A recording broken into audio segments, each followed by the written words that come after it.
Amigos da Local TV, canal 25 da NET, estamos aqui para mais uma edição do programa Cenário. E hoje nós vamos abordar assim, um tema bastante interessante, bastante moderno, que é a atuação dos drones. Quer dizer, não é bem nós que vamos falar. Quem vai falar é o Lucas Munhoz, um repórter cinematográfico que está trabalhando hoje no Planeta Extremo como contratado da Globo, e ele vai esmiuçar esse novo objeto identificado que aparece no céu de Sorocaba, do Brasil e do mundo todo hoje, né? Muito obrigado, Lucas, por você ter vindo aqui e trazendo toda essa seu equipamento para mostrar ao nosso público o que é um drone. Legal. Obrigado, Coelho. O que seria um drone, né? Nós temos vários tipos de drone. Nós temos os que voam como se fosse um avião, que seria semelhante a, por exemplo, esse modelo, né? Que seria um aeromodelo de asa. E nós temos os multirotores, que são, a gente costuma tecnicamente falar que são de asas giratórias, que são as hélices, que são esse daqui, como esse aqui. Está. Esse, no caso, é um multirotor de 4 rotores, é um quadricóptero, né? E a gente utiliza esse mais para captação de imagens aéreas, seja institucional, seja algo comercial, enfim, é mais voltado à captação de imagens. E esse é mais voltado ao hobby, mas também pode ser utilizado profissionalmente caso ele sofra algumas modificações. Certo. Tem sistemas autônomos e tudo mais. E nós temos os radiocontroles, né? Nós temos esse, basicamente eles são com 4 canais, 4 comandos em movimento, tanto para ao multirotor quanto para... Esse seria é o videogame que você fala? Seria o controle remoto. Controle remoto, assim, quer dizer. Eu tenho todas as funções, funções extras. Aqui são basicamente os comandos, né? Que é como se fosse um manche de um avião, digamos assim, certo. Ou de um helicóptero, que seria semelhante à pilotagem, digamos assim, do multirotor. E qual é a distância máxima entre esta peça, este aparelho e o drone? Então, depende muito do sistema empregado, tanto em um como o outro. Nós temos esse controle, até vou pegar para mostrar. Certo. Esse ele tem um sistema que seria, por sinal, até uma tecnologia mais antiga, porém ele tem uma frequência mais alta, digamos assim, seria um sistema UHF. Nós podemos chegar ao alcance de até 30 km com um controle desse, mas isso requer outros aparatos. Aqui de Sorocaba você controla uma filmagem em Araçuaíba da Serra. Então, não é bem assim. Ou como que eu poderia exemplificar? A gente tem o comando até essa distância. Não necessariamente que a gente vá operar o multirotor numa distância dessa. É apenas uma questão de segurança e para voos que a gente chama do tipo FPV, que a gente vai controlando o multirotor ou o VANT, né, ou asa Flying Wing, através da câmera que a gente acopla. VANT é o nome que se dá ao drone nos Estados Unidos? Seria mais ou menos isso? Não é bem isso. Seria, digamos assim, VANT seria aqui no Brasil, Veículo Aéreo Não Tripulado. Isso. É uma sigla, né? Uma sigla, E é mais voltado, os VANTs são mais voltados à denominação dessa peça de drones, digamos assim, como esse. Certo. Isso daqui também é um drone. Muita gente fala que isso daqui é uma asinha, digamos assim. Asa. É uma asa. Mas ele pode ser transformado num drone, sim. Basta você ter, digamos, um sistema autônomo. Os drones são mais conhecidos quando eles têm esses sistemas através de GPS. E você pode adaptar equipamento fotográfico, tudo aqui, mesma coisa? Sim, você pode adaptar um equipamento fotográfico aqui. Claro que essa é um equipamento um pouco menor, é mais utilizado para hobby, mas uma asa maior pode levar uma câmera tanto quanto um multirotor. E ele tem uma diferença grande, que ele tem uma autonomia maior, esse tipo de drone, digamos assim. Então são utilizados para outros trabalhos, os quais a gente não utiliza tanto o multirotor. Certo. No caso, por exemplo, que eu estava conversando antes com você, a questão de você utilizar os drones na agricultura, por exemplo. É mais aconselhável, conforme o tipo de trabalho, você utilizar um drone como esse, né, maior, evidentemente, do que um multirotor. Agora, em termos de captação de imagem, eu preciso fazer uma cena aérea, seja para um institucional, para um filme, seja o que for, o multirotor ele é mais indicado, uma questão de estabilidade, de precisão de movimento e por aí vai. Até porque ele pode pairar no ar, hoverar, como a gente fala no L-modelismo. Igual o beija-flor, assim. Exatamente, como se fosse um beija-flor ou aquela mosca que fica bem parada, extremamente a libélula. sólida.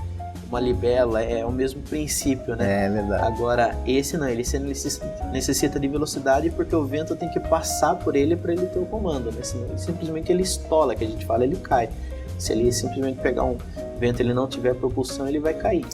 Já que a gente está falando da operação desse equipamento, qual a altitude de segurança que você pode operar um equipamento desse em relação ao tráfego aéreo? Atualmente é assim, a gente tem que tentar seguir as normas do aeromodelismo, as quais existem, digamos assim, portarias da ANAC, não é regulamentado ainda, mas já existe uma portaria falando que o correto é você sobrevoar até 120 metros de altura em local apropriado à prática desse, seja num clube de modelismo ou algo do gênero, ou de repente você está numa chácara, desde que você não ultrapasse os 120 metros, você está fazendo algo, digamos, politicamente correto. A gente não pode falar que é extremamente legal porque não existe regulamentação, certo. Mas também não é legal porque não existe a mesma. Então, seria... Isso aqui no meio de São Paulo, no meio daqueles prédios todos... Até por uma questão de interferências e tudo mais. Existem pessoas que trabalham e fazem esse tipo de trabalho, digamos, na Avenida Paulista. É possível, é possível. Mas digamos que o risco é muito maior do que de repente você fazer um institucional numa chácara ou em algo mais reservado. Você está sobrevoando lá pessoas, você está sofrendo inúmeras possíveis interferências, né, de rádios e tudo mais. E daí pode vir a ocorrer um acidente. Então o que nós profissionais ou quem está querendo, digamos, adquirir um equipamento como esse, ele tem que tomar esse cuidado de não fazer trabalhos nesse sentido, né? Onde você possa colocar outras pessoas em risco e até mesmo o seu equipamento, porque não é equipamento barato. Lucas, é o seguinte, nós temos o hobby e nós temos a profissão. Exato. No próximo bloco nós vamos falar sobre isso. Ok. Vamos a um pequeno intervalo e voltamos logo em seguida. A Zona Norte é grande em tudo. Tem os maiores bairros, as maiores obras, os maiores parques e tem também o maior jornal de bairro de Sorocaba. Jornal Zenorte, há 9 anos, levando informação à Zona Norte. Agora semanal, toda sexta-feira nos melhores pontos da Zona Norte. Distribuição gratuita. Anuncie 3418-5285. Visite o portal de notícias jornalzenorte.com.br. Jornal Zenorte, a voz da Zona Norte. Construtora Prohidro, desde 1988, participando do desenvolvimento de muitas cidades, como Sorocaba, Campinas e São Paulo. Obras industriais como ABB, Texis, ZF, GE e muitas outras, além de 3 unidades sistemistas da Toyota. E incorporações diversas. A Prohidro é uma empresa sorocabana com certificação ISO 9001 e ISO 14001. Conheça mais sobre a Prohidro. Acesse nosso site ou faça-nos uma visita. Amigos da Local TV, estamos de volta ao programa Cenário, que hoje está ouvindo o repórter cinematográfico Lucas Munhoz, que está falando sobre a operação dos drones ou o funcionamento dos drones no Brasil de hoje, no mundo de hoje. Como dissemos no primeiro bloco, agora a gente vai discutir um pouquinho sobre a diferença entre o hobby e a profissão. Você já teve isso como hobby? Sim. Hoje você é um profissional dessa área, aliás, segundo consta, dono de uma das principais empresas de drones do Brasil. Isso. Então, Coelho, tudo começou como uma brincadeira. Era um hobby, na verdade eu venho do automodelismo, né? Que seriam os carrinhos de controle remoto, sejam a combustão, sejam elétricos. O seu era carro? Eu comecei com um carrinho de controle remoto. E tem vários praticantes aqui em Sorocaba. Hoje em dia acho que os principais pilotos, eu diria, dos que eu conheço, que eu nunca vi pilotar tão bem, estão aqui em Sorocaba. Não sou eu, amigos meus aí, mas eles pilotam muito bem os carrinhos de controle remoto. E devido à minha profissão, Pode ser uma pauta futura para mim, não pode ser? Com certeza, com pilotos, certeza. Né? A gente pode trazer aqui pessoas e tudo mais, especialistas nisso. E devido à minha profissão, que até então era fotografia, e eu comecei a fazer muitas fotos aéreas, utilizando aviões convencionais mesmo, ou quando o cliente tinha um pouquinho mais de verba, no caso helicópteros, os tripulados normal. Só que uma coisa que eu não costumo falar, mas eu tive um pequeno incidente em um desses voos. Né? Na hora da decolagem teve um pequeno erro ali do piloto e ele foi pra grama. Daí a partir daí eu fiquei com aquele receio, né? Pô, quase que poderia ter acontecido alguma coisa mais complicada. Nada como um drone, né? Vai o drone e eu fico aqui no chão. Eu já tinha a ideia, devido a praticar um pouco o L-modelismo, eu já tinha a ideia de acoplar uma câmera num L-modelo e fazer a questão aérea, assim como vários outros profissionais pelo Brasil. E pesquisando, eu descobri os multirotores. Na época era uma tecnologias boas, porém... Há quanto tempo isso? Isso aproximadamente há 6 anos atrás. Tá. Só que os multirotores de antigamente, eles exigiam muito mais técnica do que atual. Tinha que fazer a solda nas placas e por aí vai. Não era mais tão pronto como são os de hoje em dia. Mas daí deu certo, comecei a fazer esses multirotores, a montar esses multirotores, né? Você mesmo montava? Eu mesmo montava, eu comprava algumas peças fora e customizava ele. Certo. Colocava o motor que eu achava interessante, a hélice, o controlador do motor que eu achava mais adequado conforme a câmera que eu ia utilizar, dependeria muito de peso e tudo mais. E daí que eu comecei a exercer profissionalmente isso quando vieram me procurar. O pessoal da Globo, ele veio me procurar para comprar um multirotor, porque até então eu estava já prestando manutenção para quem trabalhava. E eles já com esse equipamento? Já com equipamento semelhante a esse até então, não era tão avançado quanto esse. Certo. Mas daí eles adquiriram o equipamento, tiveram um pequeno treinamento, mas eles acharam mais conveniente contratar alguém para ficar responsável só por isso. Porque lá dentro da equipe que eu trabalho, existem vários, cada um tem uma função, né? Um é o operador de áudio, outro é o cinegrafista principal, o outro é o produtor, e o multirotor ele requer uma certa dedicação a mais.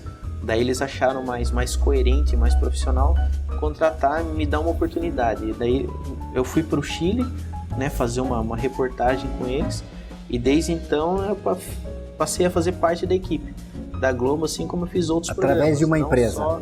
Através da minha empresa, que seria a SkyJob. E comecei a prestar esse trabalho para eles e para alguns outros programas da grade da Globo também, principalmente no setor de esporte, né, que é onde eu atuo lá. Mas na verdade tudo Você atua mais no esporte, então? Mais no esporte. No esporte da Globo, no caso na sede, que é lá no Rio de Janeiro. Então eu já fiz não só o Planeta Extremo, como eu já fiz programa Nas Ondas, o Circuito Radical, Mergulho Radical. Esse circuito e mergulho foram aqui no Brasil mesmo, ano passado. O Nas Ondas, o último episódio foi no Havaí, onde por sinal, em dezembro, o Medina foi campeão. Eu estava lá filmando com drone também, não só o campeonato, né, como da WSL, como teve o programa Nas Ondas. Você não teve vontade de entrar no túnel também?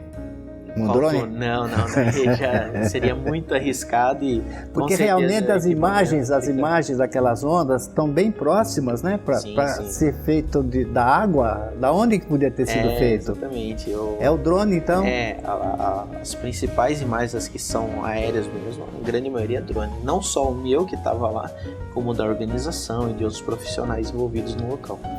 Além do aspecto operacional, da segurança, porque você fica no chão operando isso aqui, ele é mais barato do que contratar um avião para fazer foto aérea? Ele é mais barato do que contratar um helicóptero para fazer foto aérea? Então, em termos profissionais, o que alterou isso daí? Então, ele trouxe a questão, ele é mais barato contratar um equipamento desse, um operador com multirotor, do que de uma aeronave tripulada. Mas eu diria que uma não substitui a outra.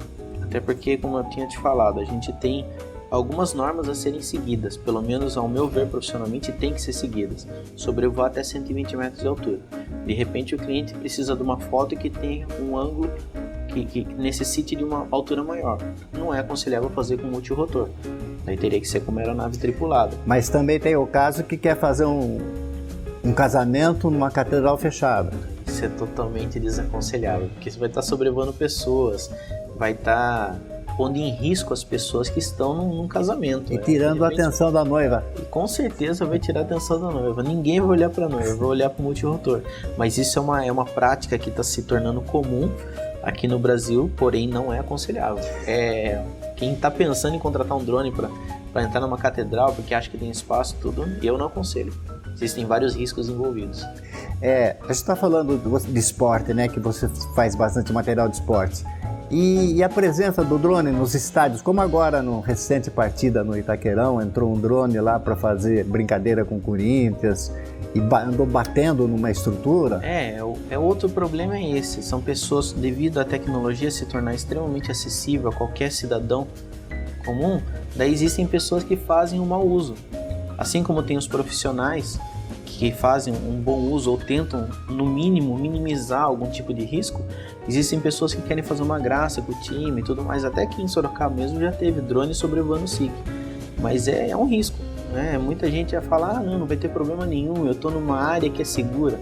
Não está segura. Pode dar uma pane no drone e ele for ir para as pessoas e machucar alguém. O problema maior não é acontecer de destruir o drone, cair ou por algum problema, bateu com um pássaro, com uma árvore, com um fio. O principal problema é ferir uma outra pessoa. Como o caso do cantor, né, que você comentou há pouco. Exatamente, teve recentemente agora um famoso cantor, ele foi querer pegar um equipamento, por sinal, idêntico a esse que eu trouxe aqui no estúdio.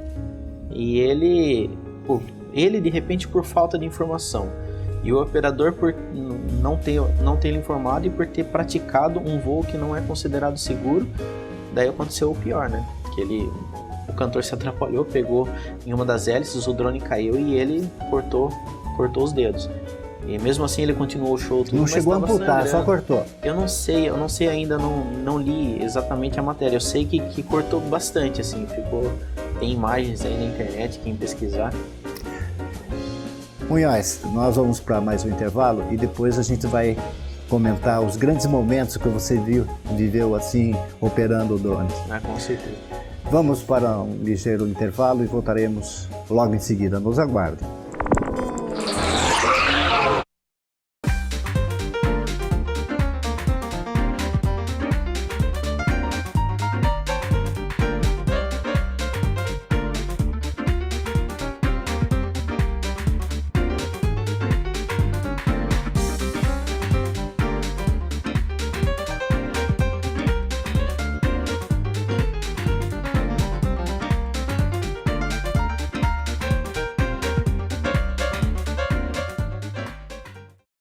A Casa Grande oferece a Sorocaba e região tapetes e cortinas que transformam e dão todo o estilo que a sua casa precisa. São tapetes de todo o mundo, cortinas e persianas em diversos modelos e papéis de parede exclusivos. Tudo para a sua casa ficar ainda mais bela. Conheça a nossa loja ou agende uma visita em sua casa, na Avenida Barão de Tatuí, 1011, Sorocaba, no telefone 3346-4193. Estamos de volta ao programa Cenário, que hoje está entrevistando o Lucas Munhoz, um grande fotógrafo dos drones hoje no Brasil. De repente, você se tornou assim um elemento muito importante dentro das grandes coberturas nacionais e internacionais. Eu queria que você falasse um pouquinho disso para o nosso pessoal agora, falar dos mais emocionantes, dos mais tristes, dos mais bonitos. Você estava falando que você viu o terremoto do Nepal. Então, foi Viu e viveu. Eu estive presente no último grande terremoto do Nepal, dia 25 de maio, o qual simplesmente arrasou o país. Na sequência teve outros tremores e tudo mais.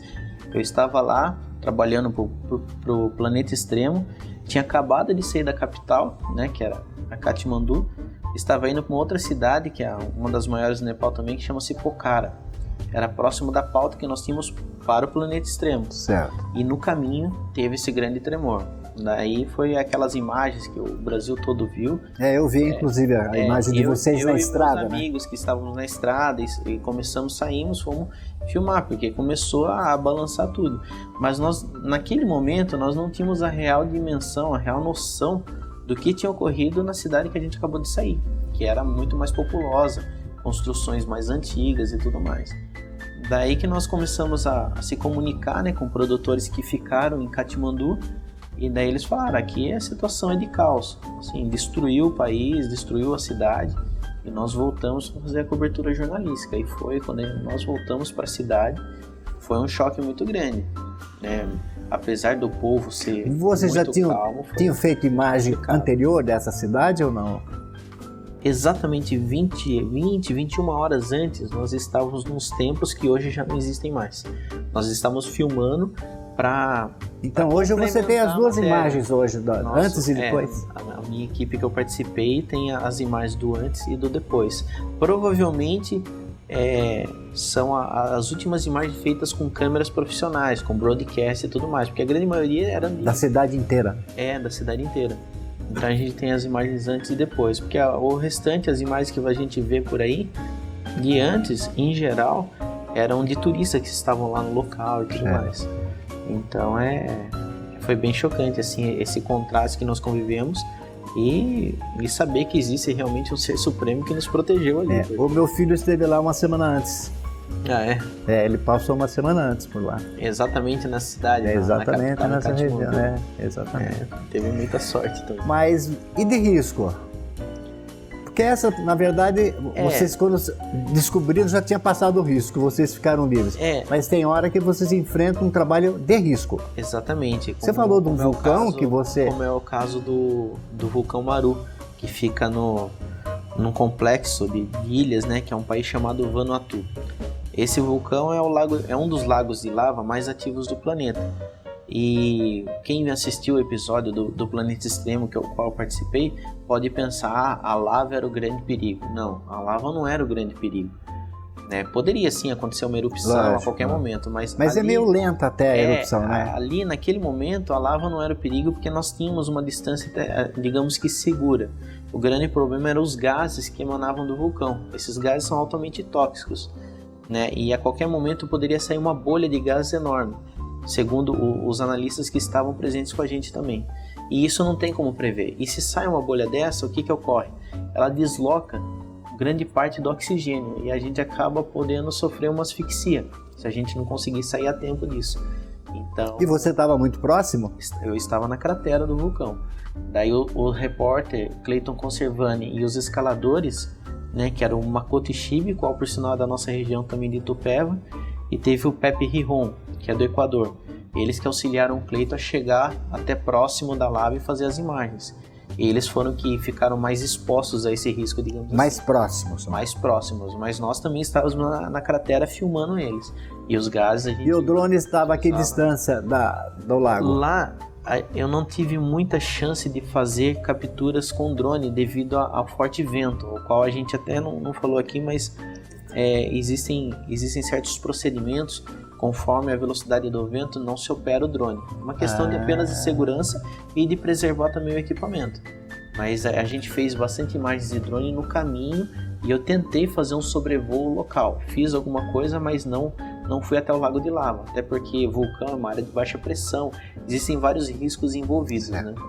Então é por essa questão. É um risco não só para nós como ser humano, mas para o equipamento também. Lucas, nós falamos de tragédia, nós falamos de risco, né, de morte, lavras, vulcão. As imagens bonitas, as mais bonitas que você já fez por esse mundo afora? Um local que eu não vou esquecer é o estado de Utah, nos Estados Unidos, né, onde teve a história do Aaron Helston, que teve que amputar o braço. Mas ainda é tragédia. Ainda é tragédia, porém tem a questão da beleza do local, né? Assim como teve o vulcão também, que era um local muito bonito. Agora, o mais impressionante de imagem para mim são as geleiras do Círculo Polar Ártico, que fica próximo de Svalbard, que é a região da Noruega. A gente chegou até a 1000 km no marco zero do planeta. Então lá existem, devido ao degelo, formam-se cachoeiras, e essas cachoeiras saem dos glaciais. E o Cleiton com outros 3 escaladores... Era Planeta Extremo ainda? Era Planeta Extremo também. O Cleiton com outros 3 canoístas, eles saltaram nessas geleiras, eles fizeram quase que um cliff diving de como que eu diria, não é canoa, seria dos caiaques, né? Os caiaques. Então, eles utilizaram caiaques e fizeram um mergulho através dessas cachoeiras. O lugar é fantástico, é totalmente assim, aberto, e nós fomos a primeira equipe a capturar imagens do urso polar. Porque até então, essa história do urso é muito interessante, né? Nós fomos que conseguimos a primeira imagem de urso polar do planeta, né? Foi em 2013, capturadas com drone, tá? Não outras imagens. E foi um momento sensacional, porque o urso ele apareceu no meio do gelo, assim, atravessando, e ele estava indo atrás de uma fêmea. E a gente pegou o drone, saiu do navio que nós estávamos, que era um navio quebra-gelo, e filmamos o urso bem de perto. E ele parecia como se fosse um cachorro brincando, assim. Não que ele estivesse entendendo o que era o drone, mas ele estava ali no momento dele. Daí teve um momento que eu cheguei mais próximo com o drone, daí os comandantes do navio falaram: você está chegando muito próximo, tal ponto de interferir nas atitudes dele, então é melhor você voltar. Daí claro que a gente segue as normas que são do local e voltamos, mas as imagens mais fantásticas, ao meu ver, são as da Noruega. E em termos de Brasil? Brasil, eu fiz alguns trabalhos de outros programas, né, que é o Circuito Radical e o Mergulho Radical.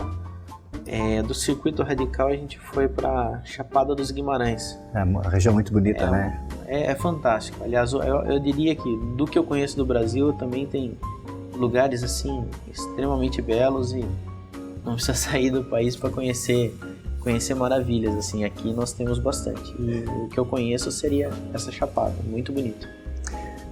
Assim como qualquer outra atividade, quem quiser entrar nessa atividade é ser prudente. Procurar de repente quem tenha mais experiência, ou se você não quer procurar, você quer aprender por meios próprios, tudo bem, mas seja prudente. É óbvio que um equipamento que gira motores aí, digamos, a 4.000, 6.000 RPMs, eles podem danificar. São hélices de plástico ou com carbono, na sua grande maioria.